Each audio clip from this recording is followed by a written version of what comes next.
Chantal Roberge. Puis bon matin. Donc, je suis à la 3e vidéo. Ce matin, je vous invite à regarder les deux juste avant. Donc, ce matin, j'ai quelques sujets d'actualité, des sujets de prise de conscience. Donc, je vais continuer à parler. Là, je veux parler de l'espace privé de quelqu'un. Donc, j'ai dit par où que je commence. En fait, c'est des questionnements. Okay? Il faut se poser la question. Puis, qui va se poser la question? Celle à qui ça appartient. OK? Je vais prendre l'exemple de la jeune fille qui est dans sa chambre à coucher, OK? Puis elle veut son espace. Ça, un espace, de toute façon, quand on dit... je pense que de façon... ça fait partie de l'instinct, pardon. Ça fait partie de l'instinct, hein? Très jeune, là, le jeune, il va pousser. Il va pousser. OK? Il veut son espace. Ça, c'est là qu'il faut comprendre que déjà très jeune, il y a le sentiment d'appartenance de sa propre personne, du respect de sa propre personne. L'enfant, le jeune enfant, il va l'avoir dans son instinct, dans son ça qu'on appelle, OK? Qui se trouve à être il est en train de former son ça qu'on appelle. Ça s'appelle les noms dans le vocabulaire du développement, on appelle ça le ça. Ça s'écrit C-C-C-D-A, le ça, OK? Donc, la première formation du ça, il y a plusieurs choses, mais entre autres, là, dans ce sujet de cette vidéo-là, c'est mon espace, son espace, OK? Il va utiliser, bien entendu, il va utiliser ce qu'il peut pour avoir son espace vital de vie. Donc, il va avoir son système d'alarme. Mais ça, c'est pas le ça. C'est ce qu'on appelle le système d'alarme, c'est qu'il va pleurer quand il a soif pour le lait maternel ou le lait de formule maternisée. OK? Donc, il va pleurer quand il a soif, quand il a faim, c'est son premier système d'alarme. OK? Ou il va pleurer quand ça fait mal, c'est son système d'alarme.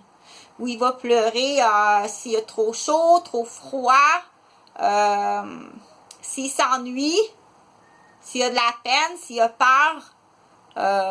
On dit pourquoi qu'un enfant pleure, là? Donc, c'est le système d'alarme. Un bébé qui pleure, il faut y aller tout de suite. Okay? Il faut écouter, puis il faut y aller tout de suite. Un bébé, je verrai, là. Donc, c'est important. Là, du coup, je fais une parenthèse. C'est important que la personne qui est avec le bébé soit apte à s'en occuper. Pas non seulement apte, quand je dis apte, là, il y a beaucoup de choses à vérifier. OK? La première des choses, tu l'entends-tu, le système d'alarme? OK? Quand le bébé pleure, est-ce que tu l'entends ou tu dors trop dur? Parce que là, j'enchaîne avec, bien entendu, les domaines de mon travail. OK? Donc, parce que c'est pas nécessairement dit, ça. Je trouve qu'il manque beaucoup d'informations. Il en manque beaucoup.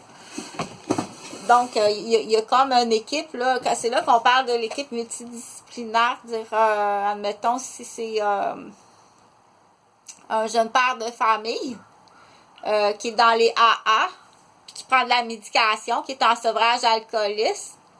Je fais une histoire de cas, là. Le jeune père de famille, OK, ça fait pas longtemps qu'il a arrêté de prendre de l'alcool. En fait, il a arrêté de prendre de l'alcool quand sa femme est tombée enceinte, dans l'histoire de cas. Il va chez les AA, ça va très bien, puis il prend de la médication, mais il dort très profondément la nuit avec sa médication. Donc, le bébé, il pleure, puis il l'entend pas, il dort trop profondément. Puis, à cause de base, il dort profondément parce qu'il travaille fort sa construction.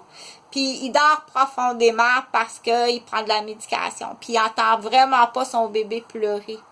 OK, moi, je le dis ça, mais je l'ai jamais entendu, puis je l'ai jamais lu nulle part. C'est là qu'il est important de partager la vidéo, pas juste l'écouter, là, puis dire allô, ma tante, Chantal a recommencé, partage s'il vous plaît, parce que tu sais pas, peut-être que ta fille a un nouveau-né à la maison, puis que son chum dort trop fort, puis qu'ils l'ont pas entendu pleurer. c'est une petite craque en passant, là, parce que la prise de possession, je verrai en droit, là. Donc, l'information est glissée, là. Mais là, je parlais du bébé qui pleure, son système d'alarme, OK? Tu te souviens, au début de la vidéo, c'est ça que je disais. Donc, c'est son système d'alarme, mais il existe d'autres systèmes d'alarme, là. C'est pourquoi qu'un bébé pleure, mais après, on se dit, pourquoi qu'un bébé pousse, tu sais? Entre autres, il veut son espace, OK? C'est là qu'il faut prendre en riant, puis qu'il faut, il y a une façon, c'est là que le savoir est très important, puis laisse-moi lire, ok, s'il vous plaît, laisse-moi lire, parce que c'est important le savoir, puis là, j'enchaîne rapidement, mais pour parler de l'espace, du système d'alarme, du pleur du bébé quand il a soif puis qu'il a froid, c'est correct. Mais après ça, dans l'espace de vie, OK? C'est à quel moment qu'on dit « rentre pas dans mon espace de vie ». OK? Ça fait partie de son système d'alarme. Si c'est rendu à quel âge que je veux pas que tu rentres dans mon espace de vie parce que je fais quelque chose, c'est juste parce que je fais quelque chose qui m'appartient, qui t'appartient pas. C'est pas parce que c'est une petite putain qui est en train de... OK? Rentre pas dans ma chambre, s'il te plaît.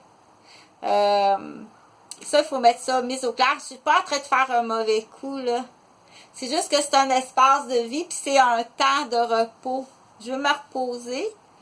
Puis c'est un espace que c'est tout être humain a besoin d'un espace privé à un calcul, là. Un calcul, dire ça fait beaucoup d'heures que je suis en contact avec toute une nouvelle famille, dans l'exemple. Admettons une femme qui vient d'intégrer une famille reconstituée. OK, ça fait beaucoup d'heures. Là, je veux mon espace. Rentre pas dans ma chambre, s'il vous plaît, je te l'ai dit. OK? J'ai vraiment besoin d'être seule. Puis viens pas checker par la fenêtre, là. Si je suis sur mon cellulaire, puis tu penses que je fais quelque chose de mal. C'est correct, ceux-ci? Mais ils peuvent être plus jeunes, ils peuvent avoir 30 ans dans la nouvelle génération. C'est là qu'il faut se poser des questions, OK? Ceux-ci, dans la nouvelle génération, si on va aller actualiser la mère de 30 ans, est-ce qu'elle respecte l'espace de vie de sa fille de 10 ans? Qui est dans une génération qui est très différente. OK? Puis ça va être quoi ces comportements? On dit la même, là, mais en nouvelle génération. Qu'est-ce qu'elle va aller surveiller sur sa fille? Parce que je veux vraiment éviter les dommages. Puis c'est là qu'on dit s'actualiser. C'est le devoir de tout parent de s'actualiser. OK?